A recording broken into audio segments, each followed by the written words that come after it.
Isang magiliw bagamat halatang nanghihina rin na Santo Papa ang bumungad sa publiko nitong Easter Sunday o Pasko ng Pagkabuhay.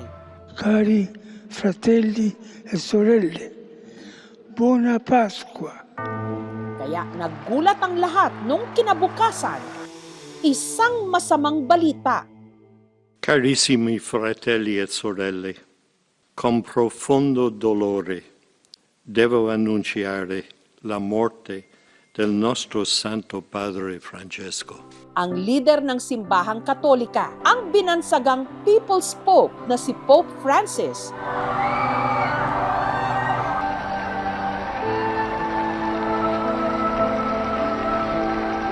Sa edad na 88 anyos.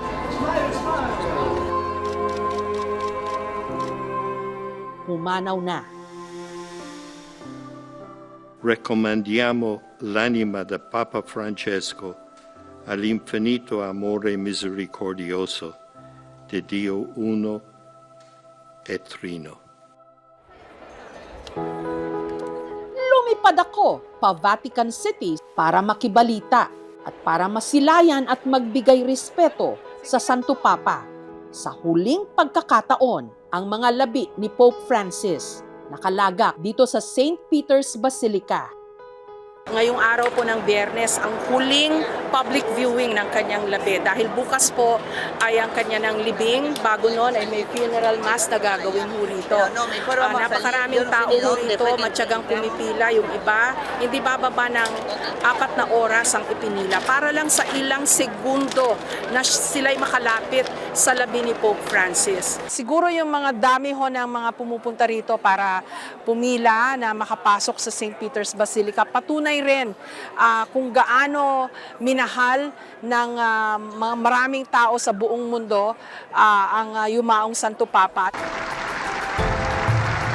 Kahit yung mga hindi pareho ng paniniwala, mga nasa Gaza, yung mga dumadaan sa mga matinding pagsubok, he would reach out to them, yung mga nasa laylayan. At ngayon, nakikita rin yung sukli sa kanya. Dahil ang dami hong pumupunta rito from all over the world, across all generations narito.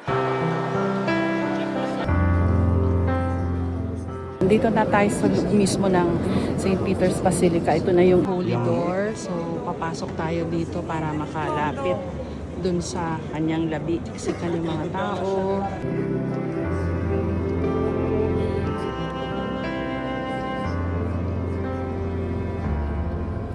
Moral rights, minodify niya. Kaya't napakasimple na lang yung lahat na ginagawa sa celebration ngayon. Si Pope John Paul II po, naalala ko, naka-elevate siya. Oo. Nakapatong dun sa kabaong medyo mataas yung pwesto. Kasi yun yung part ng rights for the funeral of the popes. Pero si Pope Francis, Pinili niya itong napakasimple kasi gusto niya yung parang funeral lang ng simpleng Kristiyano. At saka isa lang na kabaong yung ginamit, hindi na 3. hindi na rin red shoes. Hindi. Ito yung altar ni Pope Francis. Dito Papal altar po. Dito siya madalas magmisa noon. Ngayon, doon siya nakalaga yung kanyang labi.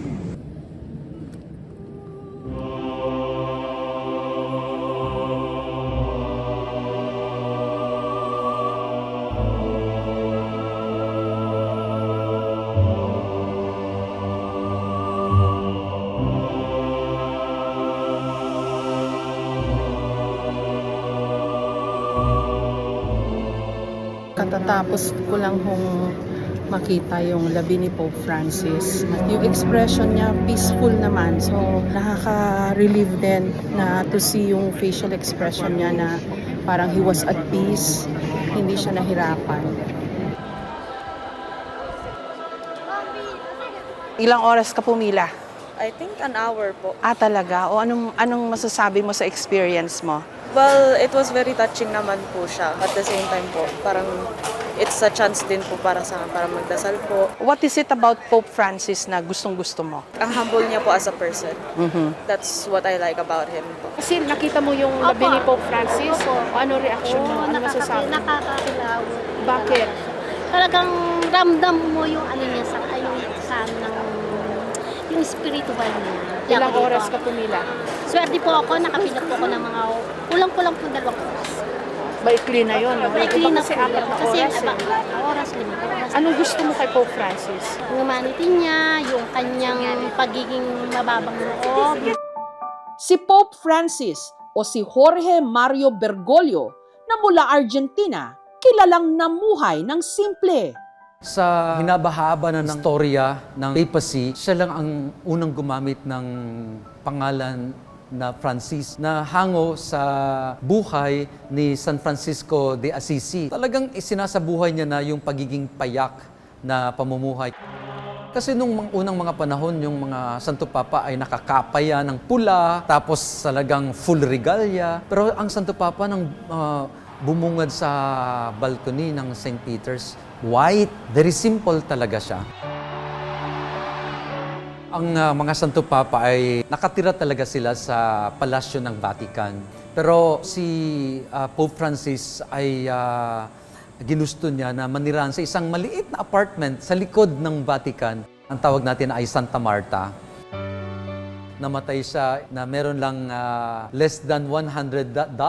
Imagine, ang isang makapangyarihan na leader ng simbahan namatay ng, ito lang yung pera niya. 340,000 euros na sweldo kada taon ng mga Santo Papa. Hindi niya raw po ito tinanggap. Ang 344,000 euro ay talagang hindi niya tinanggap. His Holiness Pope Francis. Higit sa lahat, tumatak siya sa kanyang puso na para sa mga mahihirap. Ipinakita niya ito hindi lang sa gawa, sa kanyang pananalita, sa isinabuhay niya ito eh. Every life is sacred. Sa tabi po nitong mga napakatatayog na mga column na napakagagara, napakagrandyoso, akalain nyo ho, nagpatayo siya rito ng mga CR at paliguan para sa mga homeless dito sa Vatican. Para bang inilapit niya yung simbahan sa kanila at binigyan ng konting kalinga. At alam niyo ho ba, dun sa loob ng men's CR na yan, merong maliit na oven na nagbe-bake ng tinapay para may makain din po yung mga homeless. He really was Pinapakain. a pope who thought of the poor. Perhaps siya lang po ang Santo Papang gumawa nito.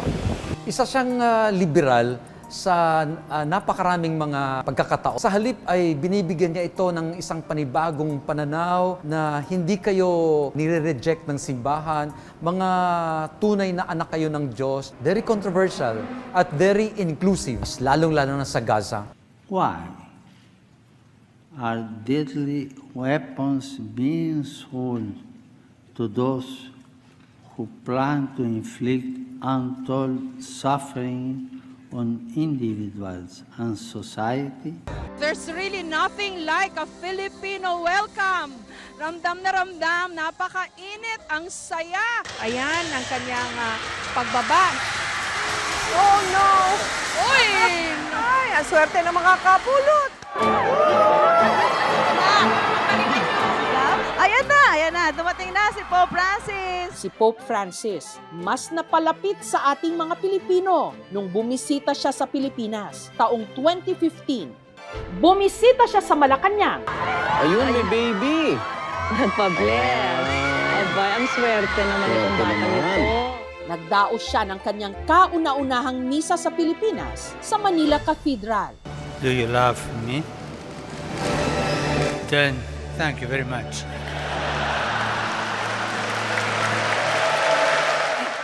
Isa sa mga mapalad na nagkaroon ng close encounter sa kanya ang pamilya ni Remy. Hindi makapaniwala na andun kami in front of us ay kasama namin si Pope. Kami ang pamilya Dizon. May mga panoong nagkakaroon kami ng hindi pagkakaunawaan.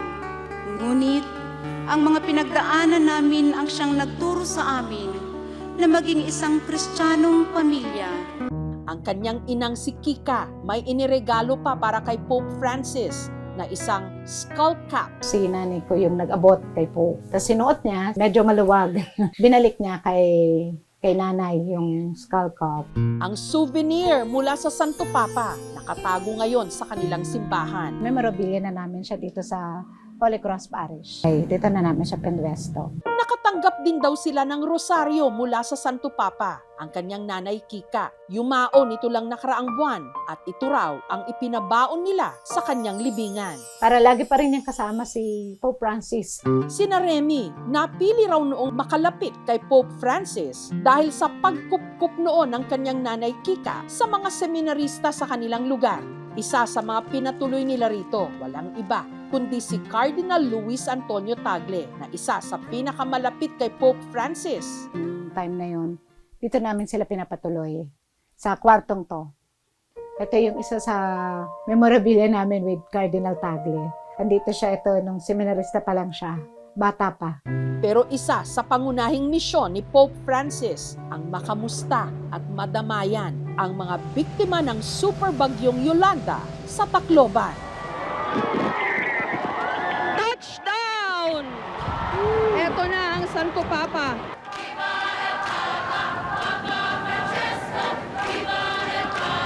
Kahit bumabagyo noon, ang Santo Papa hindi nagpatinag. Magdamagan, hindi umalis yung libo-libo nating mga kababayan. Sabi nila, ma'am, signal number 1 lang yan. Yung Yolanda nga, nakaya namin Nagmisa pa siya sa ilalim ng malakas na ulan. Y cuando, permítanme esta confidencia, y cuando yo vi desde Roma esta catástrofe, sentí que tenía que estar aquí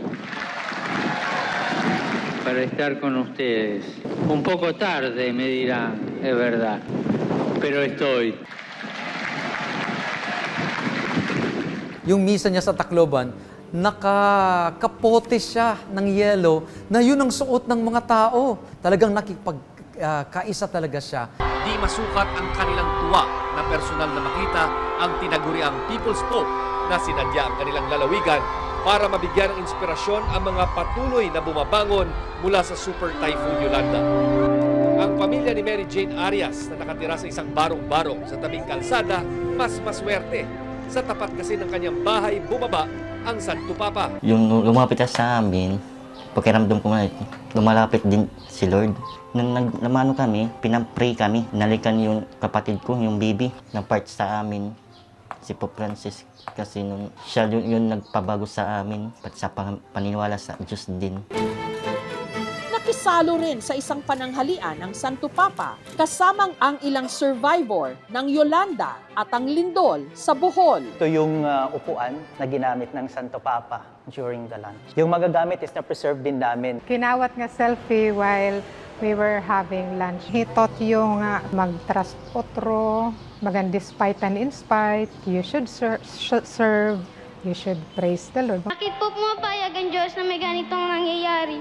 Hindi naman napigilan na bumuhos ang emosyon nung nakausap ni Pope Francis ang mga batang kalye na sina June at Glyzel sa Encounter with the Youth na ginanap sa UST o sa University of Santo Tomas. Marami na po ang mga batang pinabayaan ng kanilang mga magulang. Marami sa kanila ang naging biktima at masama ang nangyari sa kanila, tulad ng droga o prostitution. Bakit po pumapayag ang Diyos na may ganitong nangyayari? El núcleo de tu pregunta casi no tiene respuesta. Solamente cuando somos capaces de llorar sobre las cosas que vos viviste, podemos entender algo y responder algo. Ako po ay nagpalaboy-laboy sa kalye. Hindi ko na po alam kung saan ako tutuloy.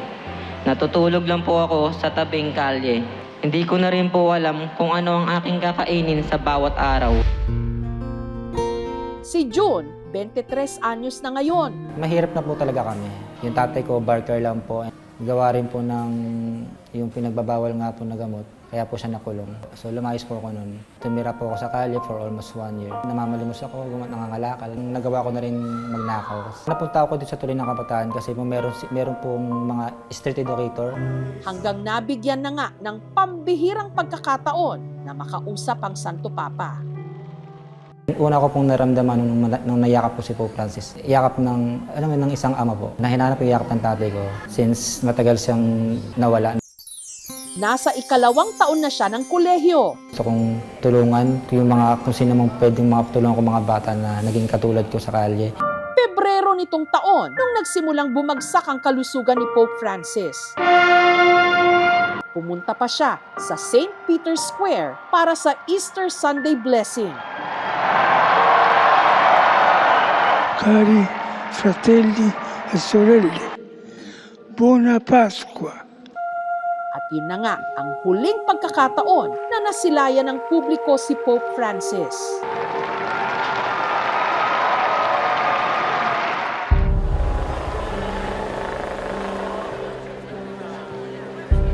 Araw po ng Sabado, umaga dito sa Rome. Papasok na ho kami ng Vatican.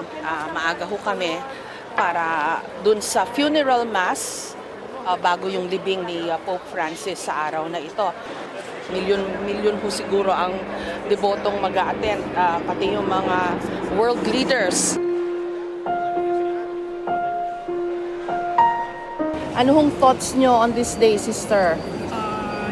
You're here to pay homage to Pope Francis, and this is a way of thanksgiving to him for he's so special. He is loved by all poor. Siyempre, mamimiss niyo po siya. Of course. I met him twice. Talaga po? Ano sabi niya sa inyo? Sabi niya, we have to disseminate and remain simple, and the church needs a simple preacher. Bago po mag 9:30 dito sa harapan ng St. Peter's Square ay nagsimula ang rosaryo prior to the funeral mass.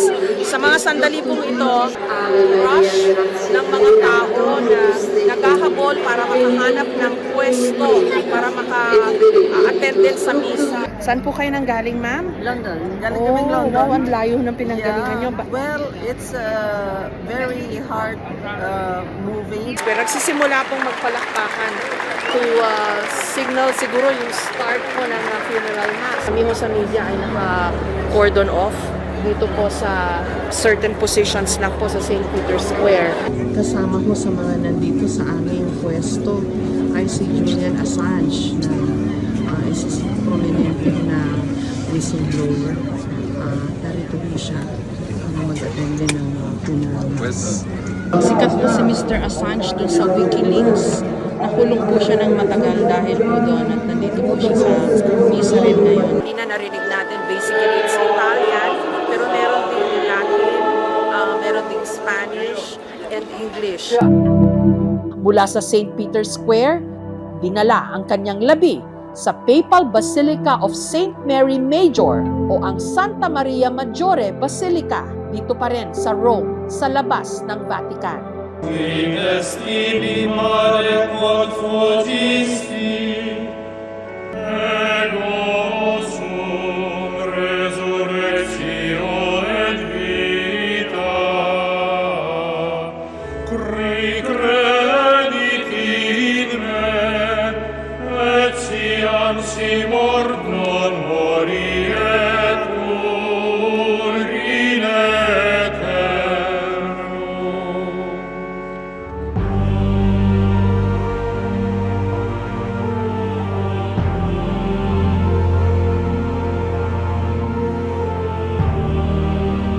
Ang sabi niya, kung hindi dukha ang simbahan, hindi yan ang simbahan. Pater, et Filius, et Spiritus Sanctus. Amen.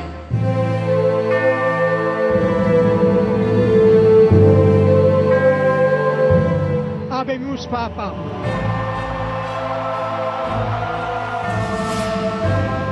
Only by becoming poor ourselves, by stripping away our complacency, will we be able to identify with the least of our brothers and sisters. Please, pray for me. Thank you for watching, mga kapuso. Kung nagustuhan niyo po ang videong ito, subscribe na sa GMA Public Affairs YouTube channel. And don't forget to hit the bell button for our latest updates.